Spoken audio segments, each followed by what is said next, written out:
दुलाराय बर' फरायसा आफादनि बानजायनायाव 28, 29 आरो 30 डिसेम्बर खालारखालि बिजनि दख'रा दुलाराय बर' फरायसा आफादनि 40थि बोसोरसालिया जथुम्मा बेजों लोगोसेनो दिनै 30 डिसेम्बर फुंबिलि समाव जे फरायसा लाइमोनफोरा जे गाव गावनि थांखियाव मोनहैनो माबायदि आगान सुरनांगोन बेनि सोमोन्दै माखासे सावरायनाय हाबाफारि बा जिउ राहा लामा दानायनि माखासे सावरायनाय बे हाबाफारिखौ लानाय जादों। बेवहायनो बर'नि नायल' जाल' सासेल' जोंहा साइन्टिस्ट होननानै बुंनांगोन। दा बिथाङा बर' मिडियाम बर' बिजोंजों फरायनानैनो बिथाङा साइन्टिस्ट जानो हादों। दा नैबे समाव फरायसाफोरनि थाखाय जे बिथाङा दिनै सावरायनो फैदों। दा नोंथाङा नैबे समाव मा बुंगोन जे बर' मिडियाम फरायनानैबो जे नोंथाङा साइन्टिस्ट जाहैनो हाबाय, नाथाय गोबां फरायसाफोरा बर' बिजोंखौ नासयनो नागिरदों। दा नैबे समाव नोंथाङा मा बुंगोन? बेयो जोबोद दुखुनि बाथ्रा जे गावनि जुदि बर' बिजोंखौ जुदि नागारोब्ला जों बे गावनि हारिनि मोनसे हारिमुवानो गोमालांगोन। बेनिखायनो जोंनो गासिबखौबो नांगौ, इंलिसखौबो नांगौ, हिन्दीखौबो नांगौ, बर'खौबो नांगौ। बेनिखायनो जाय जेराव इन्टारेस्ट बेयावनो बेखौ खुनुदिन खम खालामनाङा। आरो जिथु जोंनाव उन्दैनिफ्रायनो जिथु माने जों सोलोंनायनि बे गावनि बिमानि बिजोंनिफ्राय सोलोंनाया जेब्लायबो बियो साबसिन जाहैयो आरो। ओमफ्राय इंलिसफोरखौ जों मानो थाखाय नांगौ?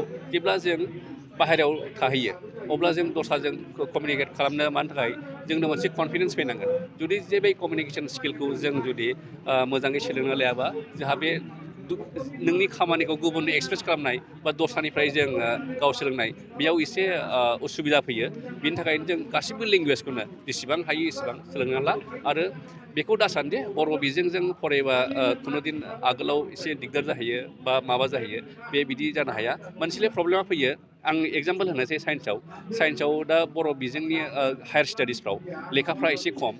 दा बेफोरखौ जों मोजाङै जुदि रिसार्च लेभेलाव बा मा लेभेलाव फरायोबा जों गुबुननि लेखाफोरखौ फरायनांगोन। दा बांसिन बे साइन्सनि लेखाफ्रा बा हायार स्टाडिसआव जेसेबां माने दस्रा साबजेक्टफ्रावबो नांगौ बियो माने इंलिसावल' बांसिन एभेलेबोल आरो।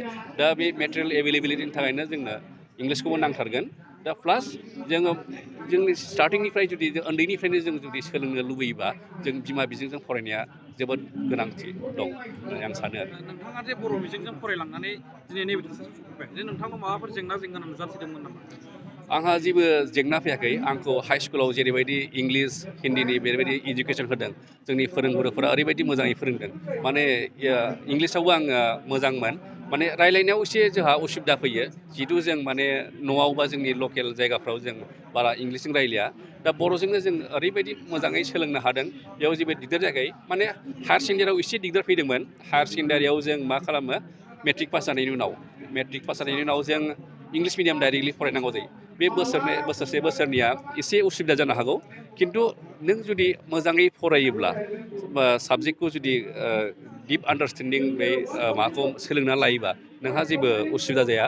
आरो बे टेम्परारि, बेयो बोसोरसे बा बोसोरनै एसे प्रब्लेम मोननो हागौ। उनावहाय जेला नों डिग्रिसिम सहैगोन बे खुनुदिन माने हेंथा जाया आरो। नों अब्ला दस्रा लेंगुवेजजोंनो आरामसे मेनेज खालामनो हागोन आरो। नैबे जायफोरनाखि गार्जेनफोर दिनैनि समाव गोबां गार्जेनानो सरकारि बर' मिडियाम फरायसालिखौ गारनानै जे प्राइभेट स्कुलाव सोयो। दा प्राइभेट स्कुलाव फोरोंनायजों लोगोसे इंलिस मिडियामावबो सोफानो नागिरो। दा नैबे समाव गार्जेनफोरनिसिम नोंथाङा मा बुंगोन? जोंनाव गोदोनिफ्रायनो मोनसे रं कनसेप्ट दं जे जायफोर इंलिसाव मोजाङै रायलायनो हायो, मानो बियो नलेजआ जोबोद मोजां होननानै। खिन्थु बेबायदि नङा। माने सोब खेथ्रआवनो गासिबो लेंगुवेजनि सायाव दिपेन्ड खालामा। नों साबजेक्टनि सायाव जेसेबां नलेज दं बेसो मोनसे दिपेन्ड खालामगोन। दा सरकारि स्कुल बा प्राइभेट स्कुल बिनि सायाव आं एसे कमेन्ट खालामनो बारा एसेबां सानाखै।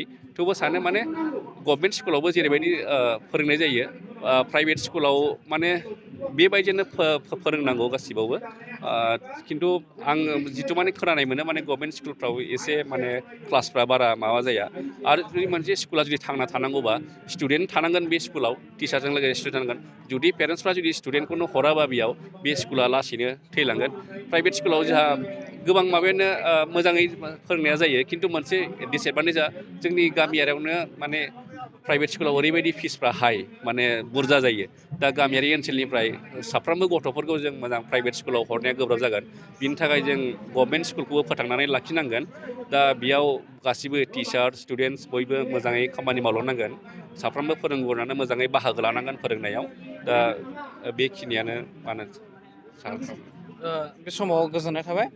नैबे समाव जोङो मिथिनो मोनबाय जे बर' मिडियाम जे बर' रावजों फरायनानैबो सासे गोजौ थाखोनि सासे अफिसार बा सासे साइन्टिस्ट जानो हायो बिथाङा फोरमान होबाय।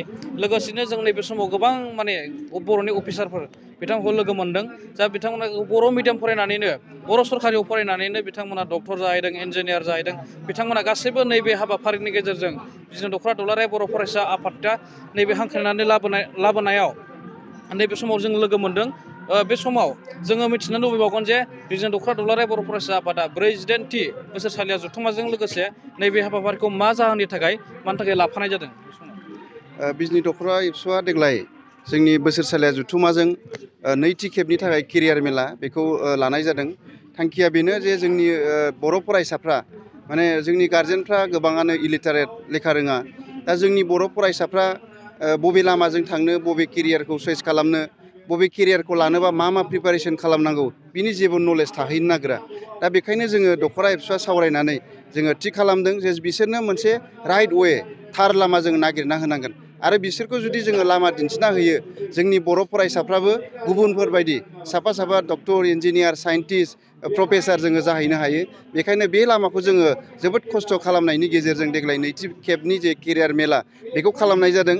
दा बे जोंनि गोबां जायफ्रा लेखा रोङा, जायफ्रा गामि ओनसोलाव थायो, गोबां जोंनि माखासे मानसिफ्रा खालि मेला होनोबा जोङो फुजा मेलानि जानाय लोंनायनि मेलाखौल' बुजियो। नाथाय जोङो जोंनि इयुन जोलैफोरखौ मोजां लामाजों लांनोबा फुजा मेलाजों जानाय नङा। बेफोरखौ बन्द' खालामनानै जोङो केरियारनि मेलायावसो जोङो लाबोनांगोन। दा बे कनसेप्टजोंनो जोंनि केरियार मेलायाव जोंनि फरायसाफोरखौ लाबोनानै जोङो बे हाबाफारिखौ नैथि खेबनि थाखाय लानाय जादों। इयुननि समाव जोङो लालांबाय थानो नाजागोन। दिनैहाय जोङो बिजनि दख'रा एबसुआ देग्लाय नैथि खेबनि थाखाय बे केरियार मेलायाव थांनाय बोसोराव जों मोनबा हलाव खालामदोंमोन। देग्लाय फानबारि दालाइ एबसुनि सिङाव थानाय नैबे फानबारि हिनजावसा गोजौ फरायसालि गेवलां फोथाराव मोनद' रुमाव बे जोंनि केरियार मेला बेयो सोलिगासिनो दङ। रुम नाम्बार 1आव जोंहा सिभिल सार्भिसनि जागासिनो दङ। बेवहाय जोंनि ACS अफिसार बिथां दैथुन बड'सा बिथाङा बाहागो लादों। बिनिफ्राय रिसार्च एन्ड साइन्टिस्ट इन्जिनियाराव जोंनि बर' मिडियामजों जाफुंसार जानाय फानबारि ओनसोलनि हिमालय बसुमतारी बिथाङा जोबोद जोंखौ इनकारेज होनानै आरो गोसो गुदुं जानानै फरायसाफोरजों सावरायनो बाहागो लादों आरो बिथाङा जोबोद मोजाङै बाहागो लादों। लोगोसे इन्जिनियाराव जोंनि बर' मिडियामजोंनो इन्जिनियार जानो हानाय, कम्पिउटार साइन्सआव इन्जिनियार जानो हानाय, दा बिथाङा सिभिल सार्भिसाव आसाम पाब्लिक सार्भिस कमिसनाव बिथाङा भाइभा होनानै दङ। मुसुखा बसुमतारी बिथाङा बाहागो लाफैदों। दिनैहाय जोंनाव टिचिं एन्ड लयार्सआव जोंनि क'क्राझार डाइटनि प्रफेसार शिबराम बसुमतारी बिथाङा बाहागो लादों आरो लयार्सआव जोंनि दुलाराय बर' फरायसा आफादनि लोगो आफादगिरि खोरोमदाव औवारी बिथाङा बाहागो लागासिनो दङ। लोगोसे डिफेन्सआव जोंहा जाय डिफेन्सआव गोबां बोसोर साख्रि मावनायनि उनाव दा फोरोंगिरि साख्रि मावफैफिनदों गुनेस्वर बसुमतारी बिथाङा बाहागो लागासिनो दङ। आरो चिरां जिल्ला दुलाराय बर' फरायसा आफादनि नेहाथारि दैथुन खुंगुर बसुमतारी बिथाङा बाहागो लादों। दिनैहाय आदार प्रफेसनेल बेंकआव बर' मिडियामजों फरायनानै बेंकनि मेनेजार जानो हानाय बिथां पेन्टम ब्रह्म बिथाङाबो बाहागो लादों। लोगोसे सिभिल सार्भिसाव दैथुन बड'सा। बेबायदिनो गासै मोन 6था रुमाव जोंनि केरियार मेलानि हाबाफारिया सोलिगासिनो दङ। फरायसाफ्रा मोजाङै बाहागो लादों, इन्टारेक्सन खालामदों, गावसिनि जि सोंनांगौ, गावसोर माखौ डाउट जानानै दङ बेखौ सोंनानै लादों। आरो जों आसा खालामदों नैबे केरियार मेलानिफ्राय थांनानै जोंनि 9, 10नि फरायसा, जोंनि हायार सेकेन्डारिनि फरायसा, कलेजनि फरायसाफ्रा गावनि थार लामाखौ नागिरनानै लागोन आरो दिनैनि जि गियान मोनलांनाय, जि लामा मोनलांनाय बेखौ संदाननानै इयुनाव जाहाथे साफा साफा जाफुंसार मानसि जाहैनो हायो, गावनि फिउचार केरियारखौ मोनहैनो हायो आरो इयुनाव जोङो गोबांथार doctor, engineer, professor, scientist, lawyer जोंनि बर' हारियाव दिहुननो हायो।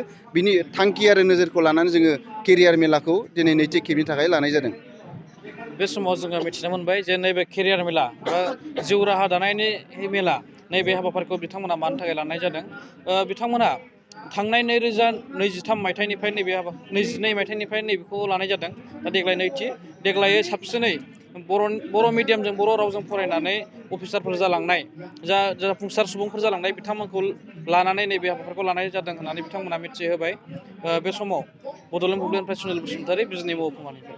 सेरफांगुरि बाजार शोरुमा क्रिसमासनि दामाका अफार लाबोदों। क'क्राझार जिल्लानि सेरफांगुरियाव थानाय फुंखा एन्टारप्राइज बाजार शोरुमा 15 डिसेम्बरनिफ्राय 31 डिसेम्बरसिम क्रिसमास दामाका अफार आरो एक्सचेन्जनि खाबुफोर होगासिनो दङ। नोंथांमोना सेरफांगुरियाव थानाय फुंखा एन्टारप्राइज बाजार श'रुमजों लोगोसे कुसुगाव फेस्टिभ आउटलेट, सराइबिल फेस्टिभ आउटलेट, चिरां जिल्लानि सान्तिपुर फेस्टिभ आउटलेट आरो धुबुरी जिल्लानि थामाहाट फेस्टिभ आउटलेट ब्रान्च श'रुमावबो खुंफुंजानाय क्रिसमास दामाका अफार एक्सचेन्जआव फैनानै नोंथांनि लुबैनाय बाजाजनि बाइकखौ लांफैनो हागोन।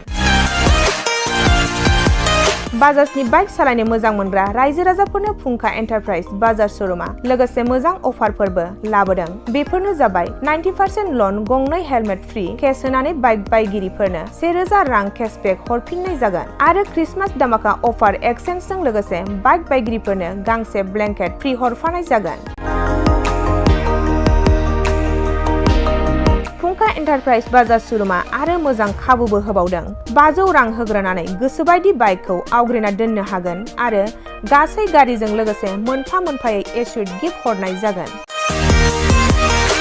आबुङै मिथिबावनो थाखाय 8158722656 आरो 9101547892 जानबुं नम्बराव खौरां लाहरनो हागोन।